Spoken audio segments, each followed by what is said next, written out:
Blood-curdling facts that you wish you never knew.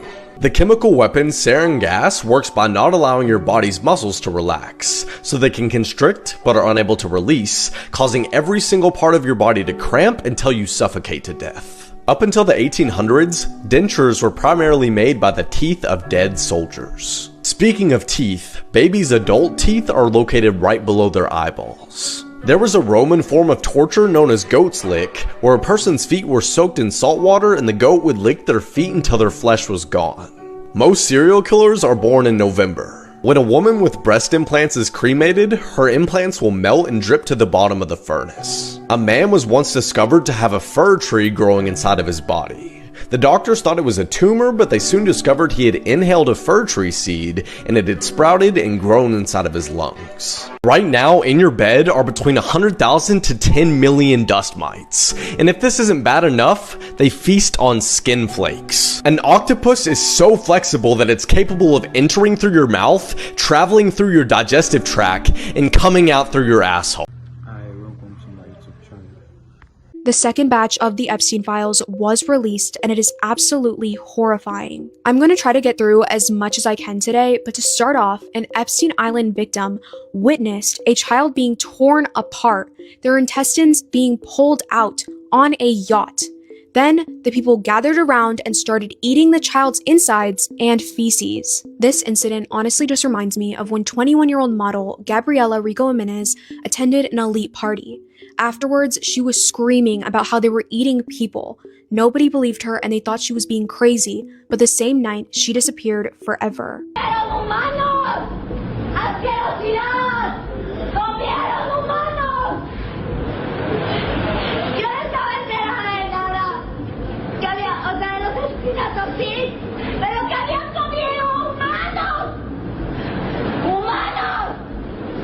I'm going to read a small segment from a victim's diary that was released on the Epstein files.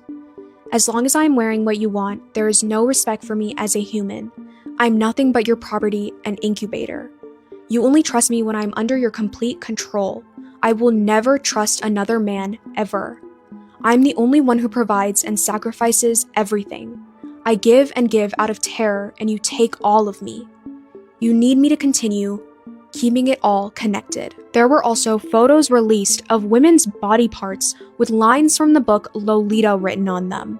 If you guys don't know what Lolita is, it is a book about a middle-aged man who's attracted to a 12-year-old child. There are so many more disturbing photos and creepy documents that have been released, and I honestly wish that we all could just go through them together. But if you want to find them on your own, they're on the government website. I would like to know, what do you guys think about all of this? This deeply unsettling image was removed from the DOJ's Epstein website, and people don't know why. So as you can see in the bottom right hand corner of this image, the number is EFTA 011331110.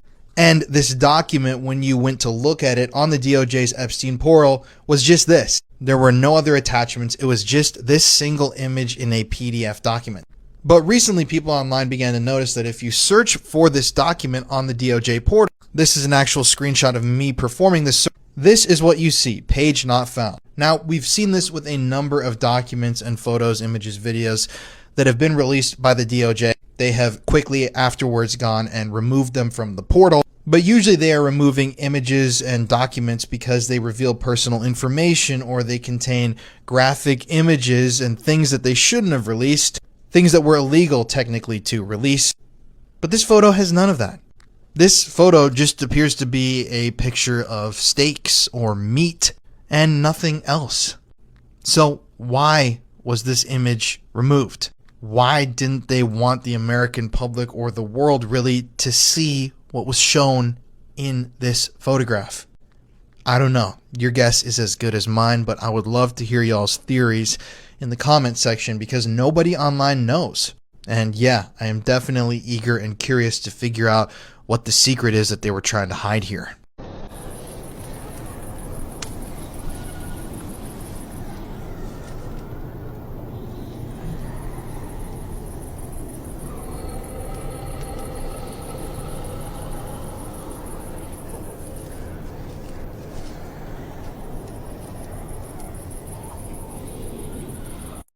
Actor Sacha Baron Cohen may have uncovered a pedophile ring while filming one of his TV shows.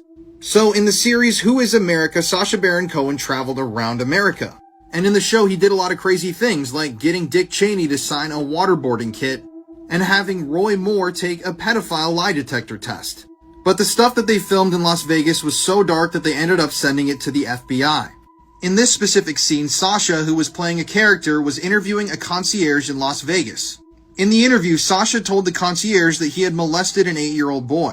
Now this is weird, but he justified this as saying this is extreme comedy and we wanted to see what he would say. Now I'm going to read you a quote from Sacha. He said, "Instead, this concierge stays in the room and I go, listen, you got to help me get rid of the problem. And this guy starts advising Gio how to get rid of this issue. We even at one point talk about murdering the boy and the concierge is just saying, well, listen, I'm really sorry. In this country, we can't just drown the boy. This is America. We don't do that. And then in the end, he puts me in touch with a lawyer who can silence the boy. It became really dark stuff." So, as if this interview couldn't get any darker, somehow this footage does. Sacha then asked the concierge if he could help him find a date for the night. Sacha told the concierge he wanted a young boy, quote, lower than bar mitzvah, but older than 8. And this concierge allegedly told him, yeah, I can put you in touch with somebody who can get you some boys like that. Now, this gets a little interesting as well. This is a quote from Sacha. He said, "We immediately turned over the footage to the FBI because we thought perhaps there's this pedophile ring in Las Vegas that's operating for these very wealthy men." And this concierge said that he'd worked for politicians and various billionaires. But in the end, the FBI decided not to pursue it. That's really concerning to me. Why would the FBI not look into something like this? I mean, they have hidden camera footage of somebody admitting that they can procure young boys for money. And yet, yeah, the FBI never officially looked into it. Sacha and his team turned this footage over, and the rest is history. Nothing ever came of this. Now, obviously, there have been some allegations made against Sacha by Rebel Wilson recently. I covered those on TikTok, but what do you guys make of this story? Do you think that there's a pedophile ring operating in Las Vegas? If you want to hear more true crime stories, listen to the podcast Murder in America that I co-host with my wife, Courtney. The podcast is available on all streaming platforms. People say all the time, I would kill someone if they hurt my dog, but would you really?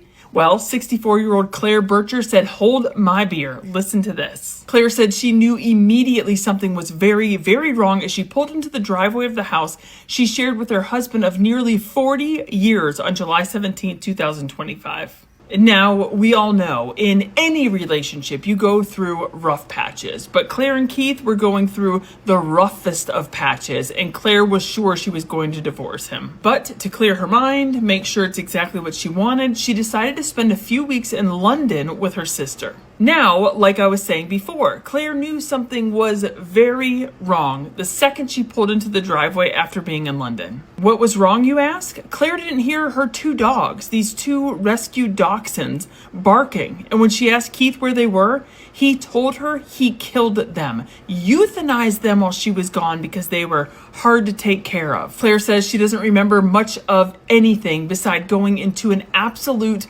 blind rage, grabbing a knife and stabbing Keith in the stomach and chest. Well, the jury must have been dog people too, because they found Claire not guilty of attempted murder, but guilty of wounding with intent, and she is scheduled to be sentenced on March 20th. Did you know that there was an 11-year-old serial killer in the 1960s? Her name was Mary Bell, and this is her story. Mary was born in 1957 in England. Her mother, Betty, was a sex worker, and she made it very obvious that she did not want Mary. She tried to kill her multiple times, pawn her off to other people, and in her trade of sex work, her specialty was BDSM, bondage, whippings, chokings, that whole thing. And she would even sexually abuse Mary in front of her clients for more money. Mary's stepfather, on the other hand, was a violent criminal, and he was also an alcoholic. You can begin to understand and see the pieces add up, especially when you factor in nature versus nurture. Unfortunately, Mary didn't have a fighting chance to be a normal kid. She never had a normal childhood, which makes this story fully disturbing and tragic. Mary grew up in Scotswood, which was a very impoverished area. There was a constant police presence. But the weirdest part of this whole thing is that the parents in the neighborhood would just let their kids stay out and play until all hours of the night. I mean, some kids would be out doing whatever until midnight. So they were just fully unsupervised. Mary didn't really have any friends. She was very isolated, and one of the girls that she used to hang out with was actually hit by a bus and killed in front of Mary while they were playing in the street. So on top of all of this other trauma she's facing, she has to watch a kid that she knows get killed. This story just really, But the fact of the matter is that kids were scared of Mary. She had a temper, and her attitude and mood could change on just like the flip of a coin. And she was known to punch, hit, scream, even choke kids on occasion. And it wasn't until Mary met Norma that things really got bad.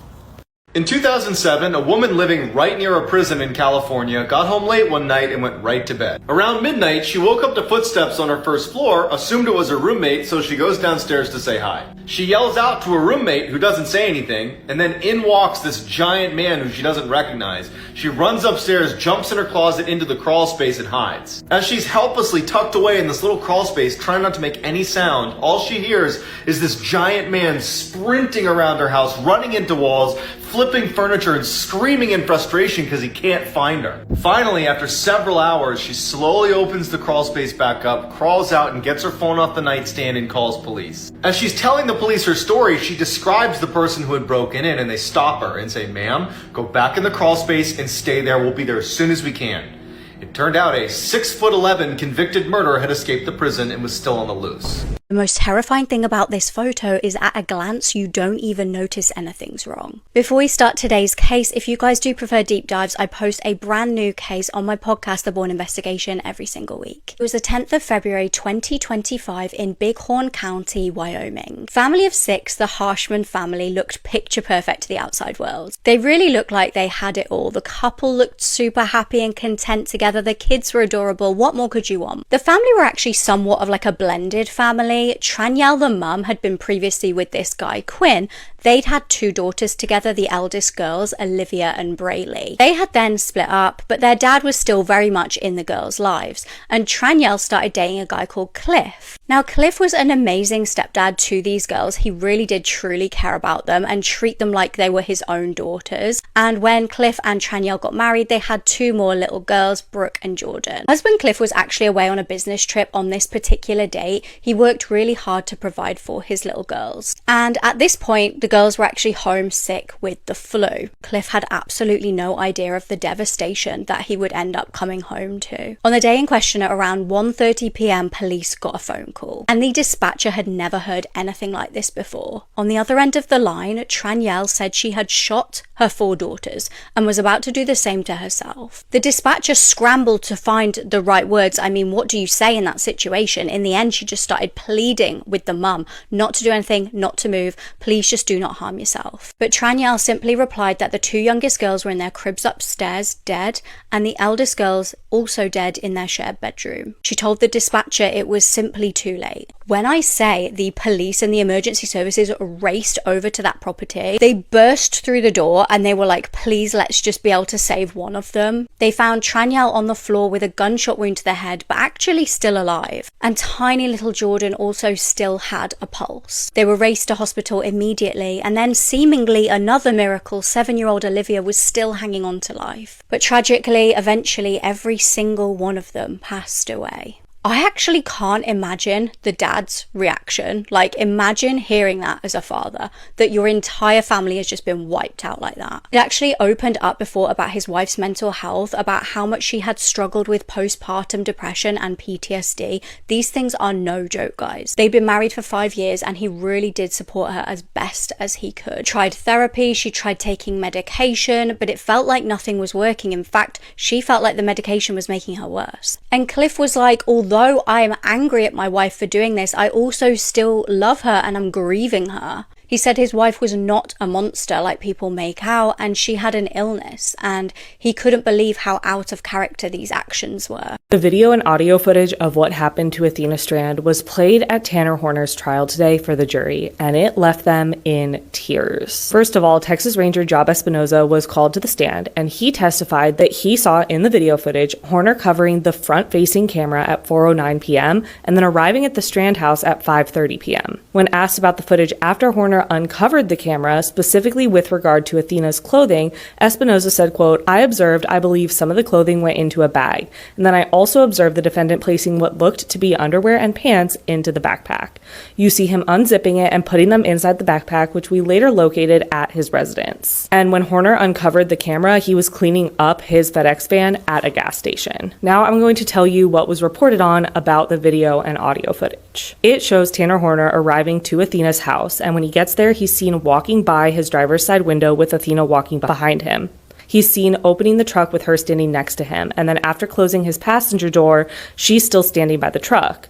He's then seen picking her up and putting her into the truck before closing the door. He whispered something and moved her from near the back of the door to the front, and then Athena is heard asking her, "Are you a kidnapper?" Horner ordered her to sit down and sit back and to not scream or that he'll hurt her. Athena asked multiple times if he was a kidnapper and asked where they were going, and Horner told her to sit down and that it didn't matter. He then covered the camera, and the rest is just from audio. At that point, Horner was making small talk, asking about Athena's age, where she goes to school, her teachers' names, etc. At one point, Horner said to Athena, "You're really pretty, you know that?" The truck stopped, and then Athena asks, "Is this your house?" And Horner replied, "No, I don't live around here." The truck moves again, and then when it stops again, Athena asks, "What are we doing?" And Horner says, "Hang out for a minute." Horner is then heard asking Athena to remove her shirt, and there are several moments where she says no and asks for her mom. And then she is heard crying, screaming, and there's banging heard. That is all the detail that I'm going to share, but as a reminder, at the start of the trial, prosecutors noted that she fought against this man as hard as she could, and that can clearly be heard in the audio. After the final video evidence was shown, the state or the prosecutors rested their case. Court was adjourned for the day and will not be back in session until Wednesday, when the defense will be presenting their case. And as a reminder, it seems like Tanner Horner and the defense are playing on the mental health aspect of his defense. And then next week, it could be going to the jury to decide his sentence. But it's easy to imagine after hearing this audio what the jury will decide.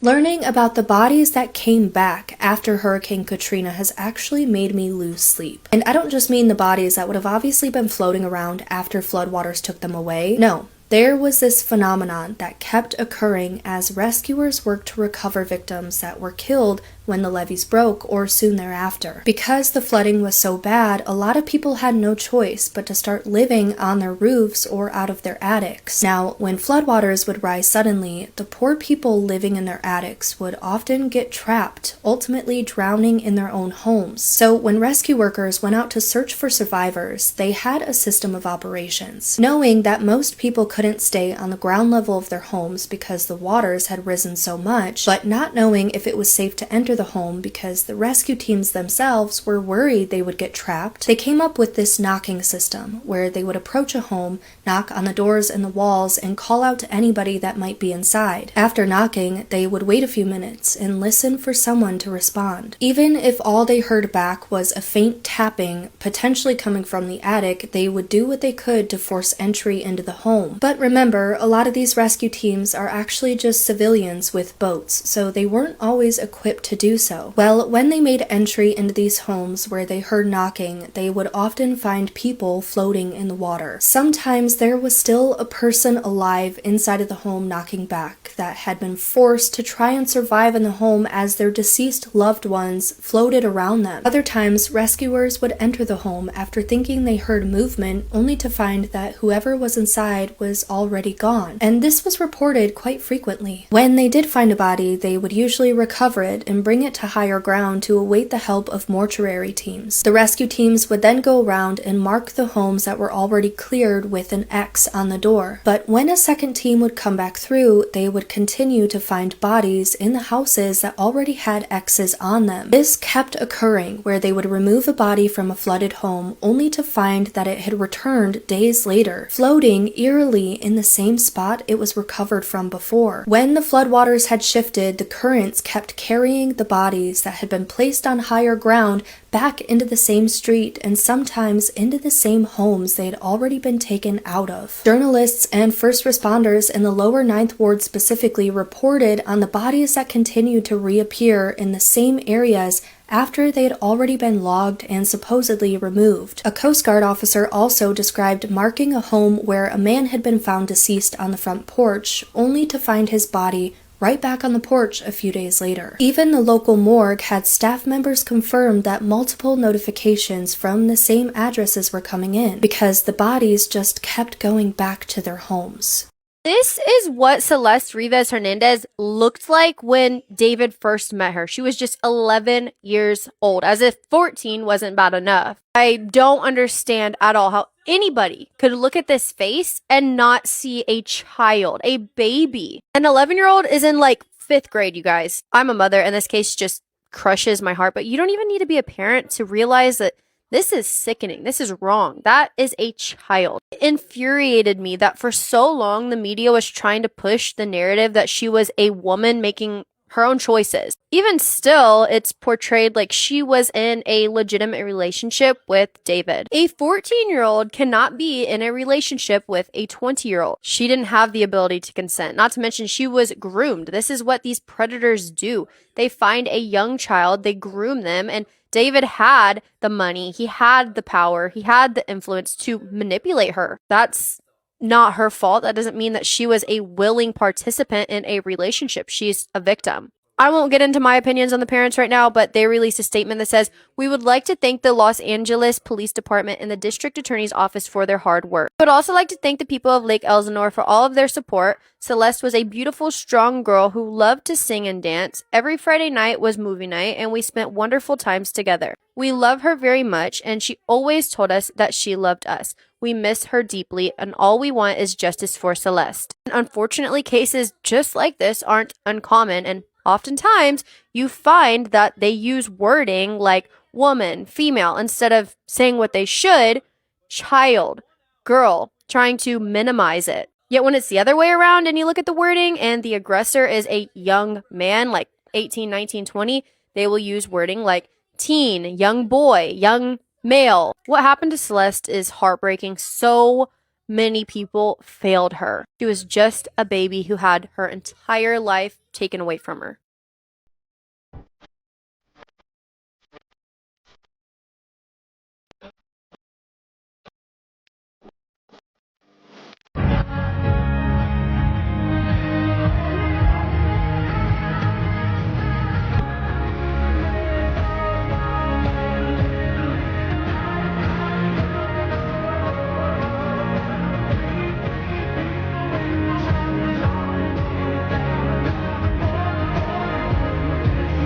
This is one of the worst Brazil cartel execution videos, and whatever you do, don't go looking for it.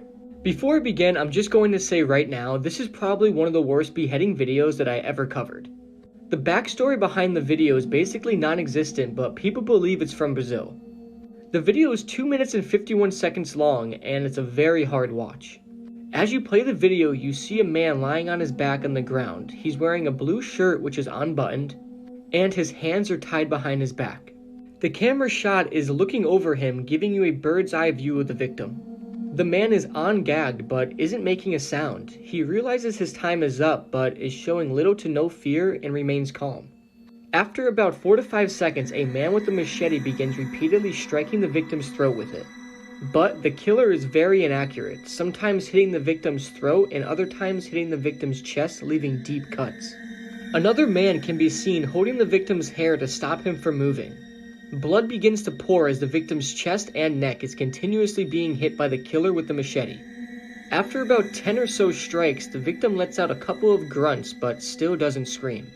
After several strikes, the man carrying the machete then places the blade in the wound on the victim's neck and starts to saw away, which cuts through more flesh, which causes a huge flow of blood.